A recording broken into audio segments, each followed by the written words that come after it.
All right, YouTube, let's get into this. I got a pair of Fearless Air Jordan 1s, Les Twins Air Jordan 1s. They got the inverted box, and I got kind of a pair you're not going to see every day anymore anyway. 2003 mid patent leather in the Chicago colorway. I did actually used to have the Carolinas as well, but ended up selling them after I got the OG High Dark Powder Retro in 2015, and just figured I wouldn't wear the mids as much and decided to part ways with them despite them being my ideal size, 12 and a half. Wish I had them today to do a side by side, but for the purposes of seeing the quality differences in construction and kind of the inspiration behind these to some degree, I think the Chicago's will do just fine. And I have not opened these yet, so let's get into it. They got the inverted red box compared to my small wall of ones here in the traditional black and red box. This has got the red and black box. Lid is standard. Jordan brand has moved away from having holes in the box. So you'll notice there's no longer breathe holes on here. Oh, there's one here. They've done one instead of two. And on some of my older pairs, they have two holes. I guess that's the difference. So I thought that was kind of unique. Could also be a box mistake, just in terms of their punch outs. The limits like fears are often just an illusion quote is repeated hundreds of times on the outside tissue paper. It's a quote from Michael Jordan in his Hall of Fame speech.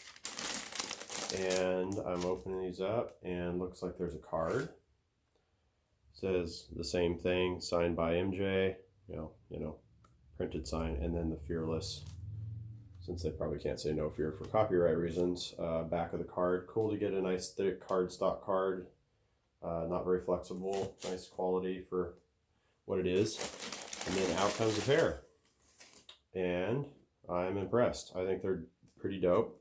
I wanted these from the get-go. This is not a pair that had to grow on me. Wanted them the moment that I saw them. Pictures, didn't care who was clowning on them, and a bunch of other people were like, oh, they grow on me. I'm like, nah, they're just good. These days, it's almost nothing grows on me. I either like it or I don't.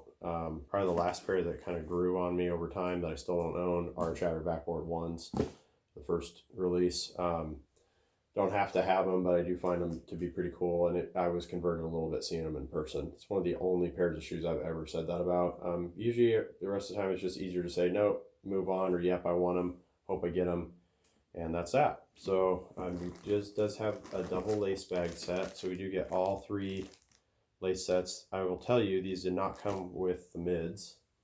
I'm gonna go ahead and pull the mid out here. So here's a 2003 16-year older mid with the same gel swoosh and the patent leather uppers. Obviously you got the Jumpman logos on the heel, much lower cut, and can talk about some other things about these. This actually is a full patent leather tongue. It's pretty thin and flexible. They did embroider the Air Jumpman as well as the Jumpman on the back, which I always thought was kind of nice because you obviously can't paint on patent leather and expect it to stay. It would eventually scratch off, which I think is a big reason why they went with the gel swoosh as well, which they've used several times on lows. I've had a pair of lows that had it as well. Black reflective, kind of a nod to the 13s. Got those for like $1.05 if I remember right. Anyway, these came with only the black laces, which are nice. They work. They didn't have white, they didn't have red. This you get everything but white, and frankly I would probably never put white in these anyway, especially over a black tongue. It would pick up some parts of the shoe, but I just generally prefer staying away from white laces unless the upper is predominantly white. And I love that these, I love the higher height. I'm noticing right away that they're raw cut like a traditional pair of ones was back in the day, and that it does appear for sure that the white sections and at least the red sections are all actual leather. It does not look synthetic. A lot of the synthetic ones have a slightly rolled over edge, and it's like very subtle, and it also has a thinner look to it.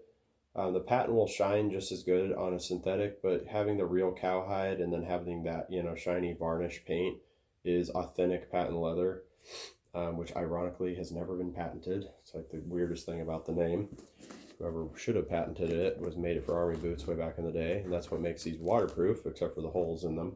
The material is inherently waterproof for the life of the time that the paint can hold back being cracked and splintered and peeling, which generally would take a lot of abuse to get there. So patent leather was originally used in an army boot application because of the waterproof aspects of it, but was never patented. So there's your history lesson for the day. Just geek stuff that I've looked up over the years. I love the black tongue, and I think the black collars are kind of cool. Getting the laces out of the way here. Oh, and you get the, I'm going to pull out the sock liner. Oh, look what I found. It does have white laces. So they didn't cheap out. They really went off. I haven't had a set with 4 laces since like the Family Forever ones. That's pretty impressive, actually. That's really cool, even though I probably won't use them. But it does have the No Fear, Fearless insole with the same script on it on both shoes. They look exactly the same, so we'll spare that detail of pulling out the other insert. But anyway, let me put these back together a little bit and get this tucked away. Let's do a quick comparison to some of the differences. So these, as far as I know, are legit patent leather. They've definitely held up really well. They do have a rolled edge, so I will say it does make it a little harder to tell. It is possible that these are not synthetic, but to my knowledge, Nike wasn't doing a lot of synthetic patent leather or chemical based back in 2003.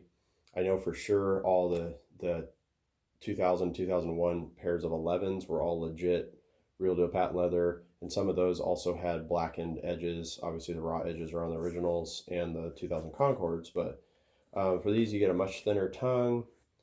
And then comparing the heels, you get the traditional kind of rough jersey style nylon backing that's, normal thickness. This is extra padded, kind of more of that skateboard mid-top influence of that era. And you get the black tongue versus the white. I prefer the original tongue. I like that it has a contrasting Chicago style Nike Air tag. And the black is basically borrowed. It's the one thing that's kind of unique about these. When you think about it, really it's the Chicago all the way up here, and it's the Chicago collar and swoosh, which if this was a true split shoe down the middle, that swoosh would be Carolina and this would be white. So it's it's like a 2/3 Chicago shoe with just the heel overlay and the back strap being the Carolina color. The whole pattern's the same. These are much more slanted back, which was indicative of the era of Jordans when they used to have more of a traditional toe. There are some original pairs like 6s, to some degree 5s, that had less of a slant back toe, but these are really sloped back, got a sleeker, kind of a racier style. Also makes for less room in them. So I actually had to sell a pair of size 12s to get these 12.5s, and that was not an easy find. I'd show you the size. We have to take my word for it. They are 12.5 or I wouldn't be able to wear them. 12s just killed my toes. They're just too short because they have no give. So you do have the rolled edges. It's a nice feature, but it does make it harder to tell if it's real deal leather. I'm gonna go out on a limb and say it probably is, based on what I know about that era of time. I can't stand the Durabuck collars on these. I know it is actually more traditional. It's similar to the kind of polyvinyl collars of the originals in the 94s. And then it became more of a standard material to use from that point forward, like 2001 and up. But I much prefer having the patent leather, which actually the Carolina mids have a full patent leather upper, 100%. The only difference is that this swoosh is a vinyl, a sparkly vinyl that actually ages different than the rest of the shoe and ends up looking like 2 different shades of blue. I find that kind of odd, but they don't chip. So these can technically flake if you're not careful with them. And I'll probably be parting ways with these soon, just because of having the Fearless ones in, and I prefer having the original styling with the without the Jumpman logos on them. Anyway, these are, you got the raw cut. They may or may not be leather on the blue sections. I never know with Jordan Brand because these are black lined, and I don't know if that's painted leather or if that's leather. It's not leather. I'm gonna hope that it is because I know for sure the white and the red sections are. So anyway, that's the Fearless one. And, I think that overall they did a great job with them. And I do love the mix of colors. And I like that they match in terms of symmetry from right to left as opposed to like a Carolina toe and a Chicago heel.